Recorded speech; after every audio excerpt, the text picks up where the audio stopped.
Lately, I've been MIA online, and honestly, it's probably due to the seasonal depression.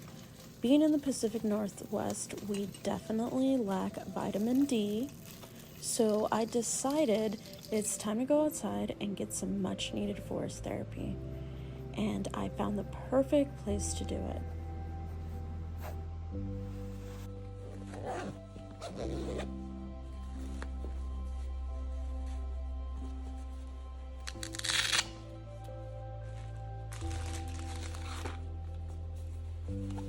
I've been making more of an effort to meditate lately, and since I enjoy hiking, I realized I can do a little bit of meditative hiking in the forest today and focus on my mind and body so I can help the seasonal depression.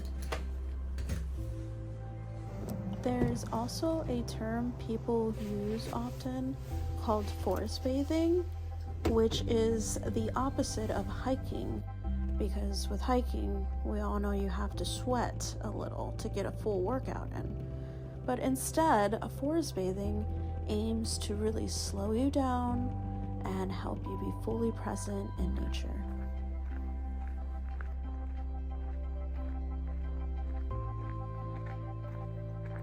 A meditative practice doesn't have to be confined to one place or a seat or a mat. It can actually be taken outside and made active. Now, I'm not a yogi by any means, but I'm definitely going to start the day off right by going on this retreat.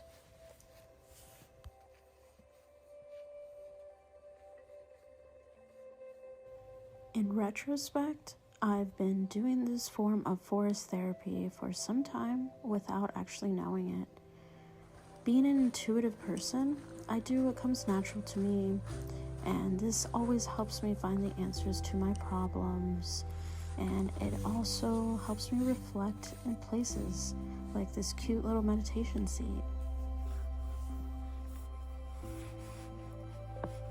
I'm gonna take a moment to sit here and give my gratitude for being able to hike this beautiful trail and taking a moment to just sit here and meditate and get my energy flowing before I go ahead and start the rest of my day.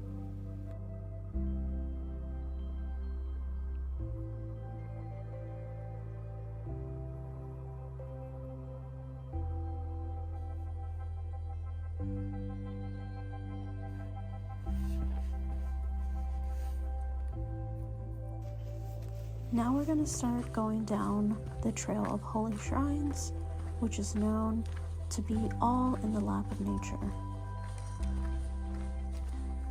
This is the Holy Mother Trail, and it represents the Divine Mother, and it personifies compassion and love.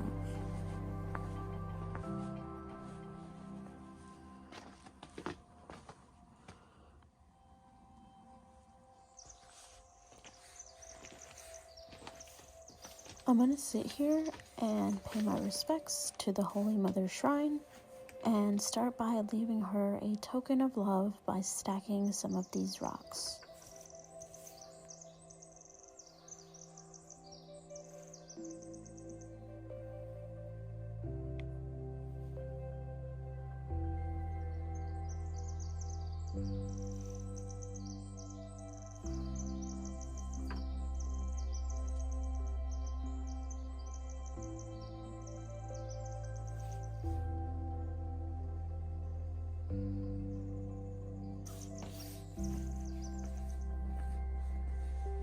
This is the Christian Shrine Trail, and it was dedicated for Easter sunrise service.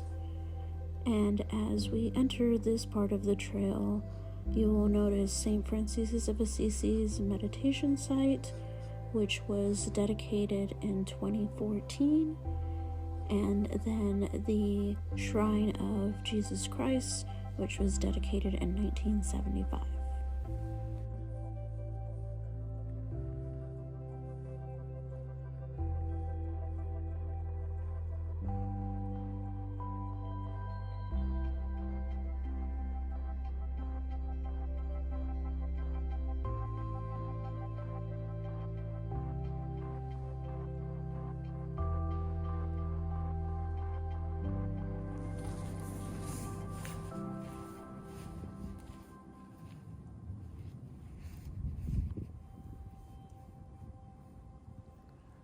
Just being in nature really brings me peace, calmness, and also provokes my creativity and curiosity.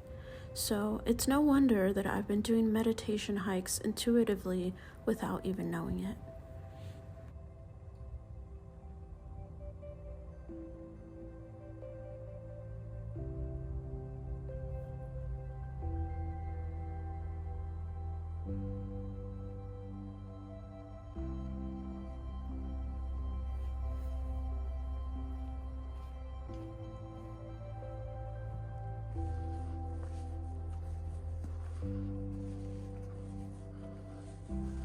According to Judaism, God is believed to be transcendental.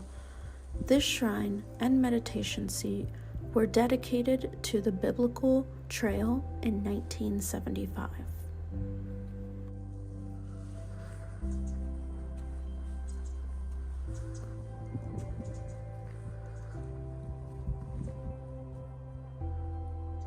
Here, the three-dimensional Star of David was built along with a wooden box to represent the Ark of the Covenant.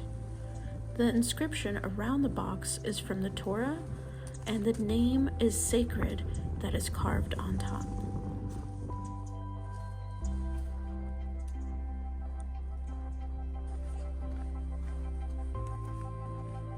Meditative hiking really helps you train your mind's focus, which is something I'm definitely working on. And you can start doing this by regulating your breath, which really helps the flow of your energy as you're walking. You can also train your focus by repeatedly saying mantras or praying while you're doing a meditation hike.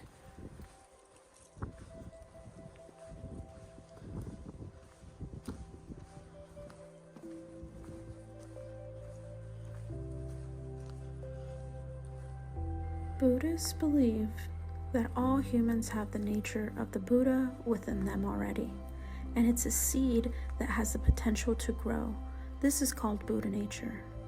Buddha nature is the capacity of being aware of what's going on, allowing you to recognize what you are doing in the current moment.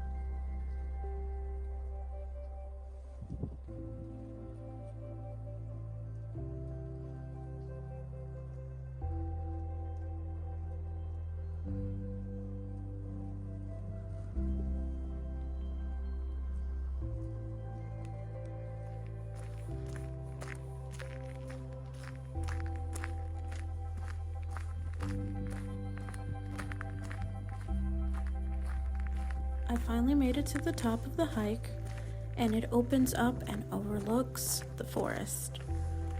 I'm gonna take a short break to eat some snacks at Shiva's Point.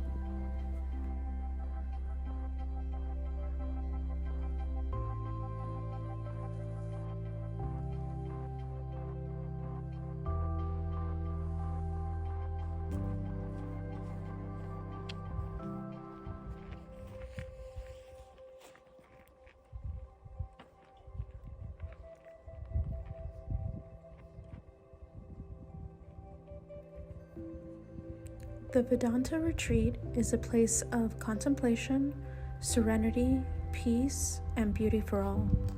It's in a natural setting of quiet and solitude, away from the bustles and hurry of city life.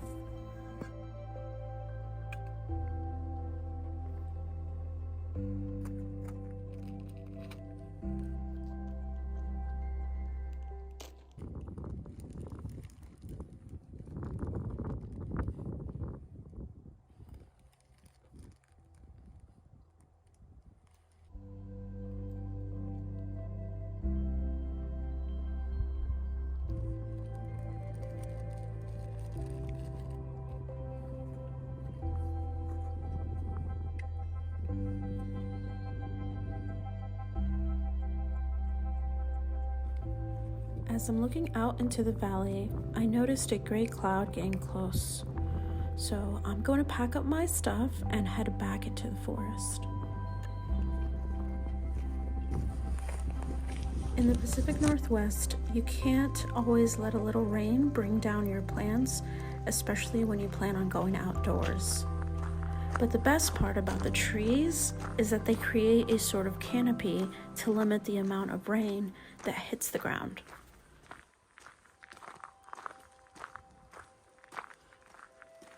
Jainism. Some people call it the most peaceful religion because of its ethical, spiritual, and philosophical religion. Followers also practice truth, nonviolence, and non-stealing, among other peaceful beliefs.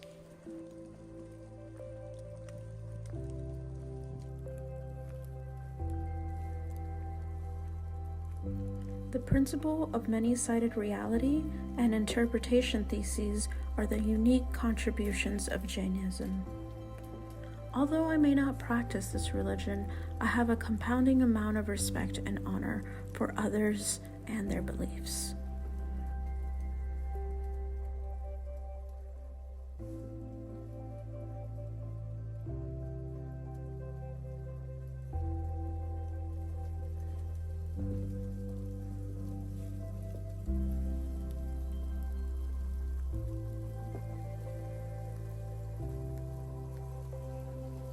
Visiting this shrine, I had it pulled to take a moment and be able to appreciate the environment around me by doing a quick sitting meditation.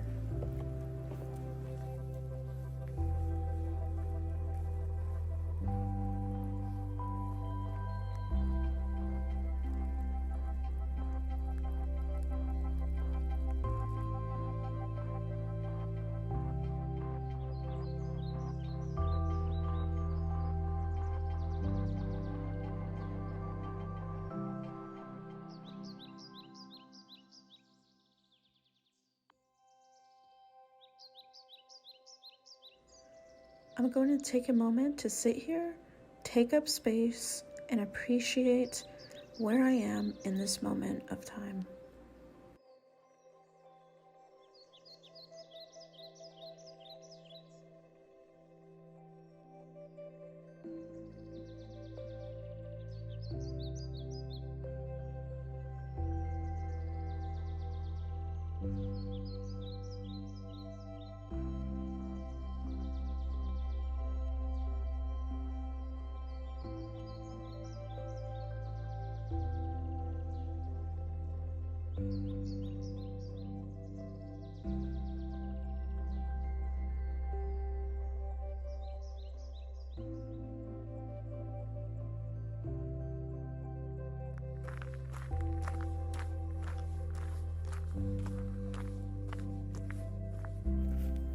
We're now heading to the fifth Canaan Shrine. It's a representation of the Vedanta teachings.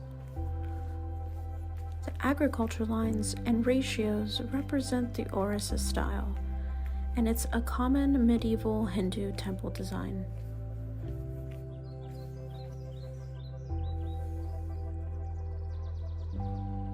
The shrine, along with the Jana Trail, were dedicated in 1976.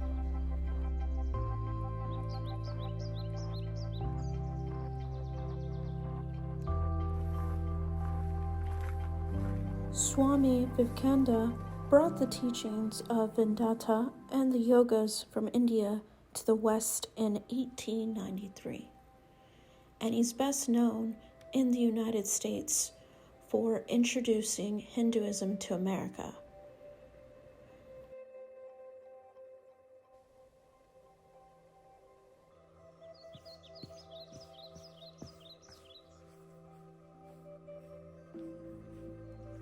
I'm going to take another moment to do a quick sitting meditation and just give gratitude for being able to take up space here.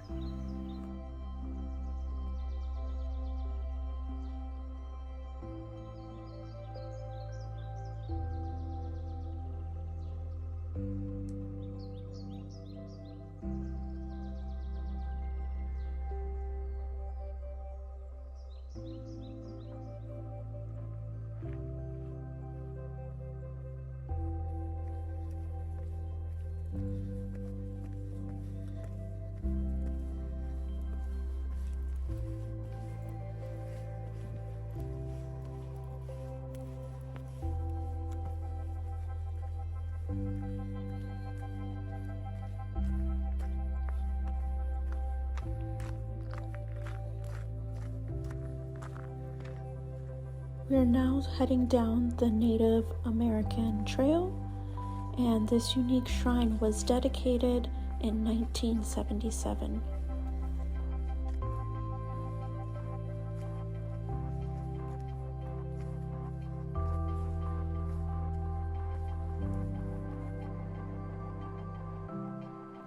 According to the Native people, the eagle is symbolic of the most universal form of the Great Spirit, and the wings in a crouching position express protection for its children.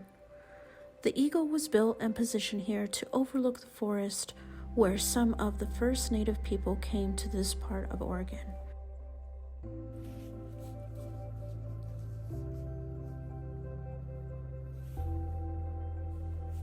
I took a moment to appreciate and honor the people before us and the struggles that laid the path to where we come today, as the Native people believe in emphasizing harmony with nature.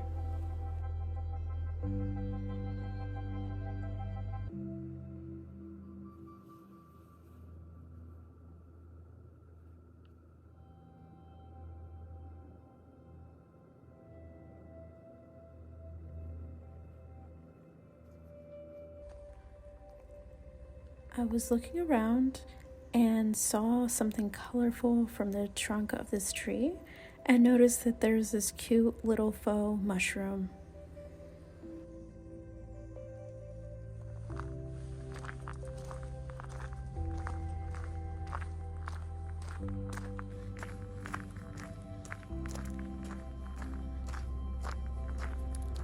The Ramakrishna Shrine was dedicated in 1974, honoring the life and teachings of Sri Ramakrishna.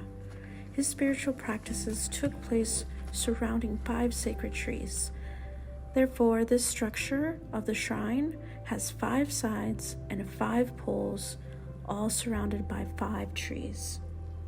Ramakrishna followed various religious paths, attaining the highest realization with each path.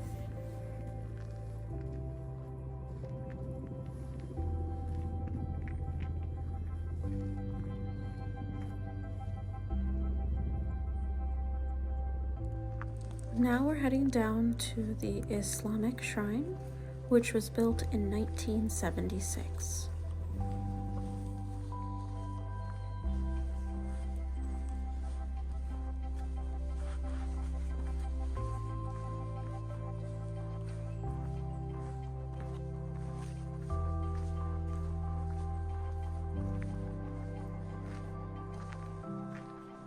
Also named the Sikhi Shrine, it has 5 wooden columns holding up a stylized dome to represent the 5 pillars of Islam.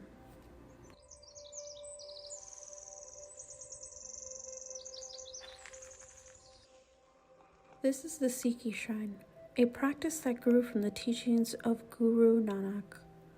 The symbol on his hand and above on the image is a version of the Om symbol. The core teachings are meditation with devotion to the Creator, truth, moral living, and service to humanity. This shrine was dedicated in 2017.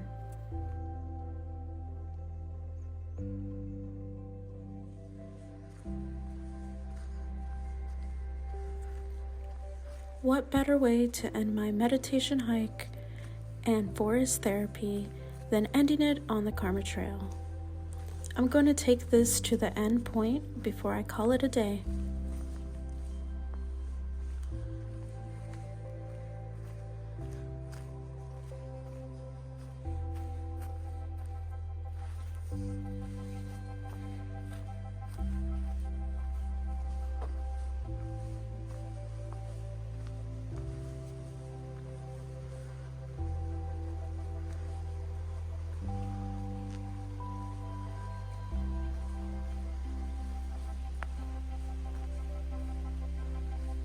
As I walked down the trail, I started to think how globally cultures everywhere understand the need for connecting with nature and it's spending time in the forest because of the mental and physical benefits of inner peace, balance, and increasing your mood and energy.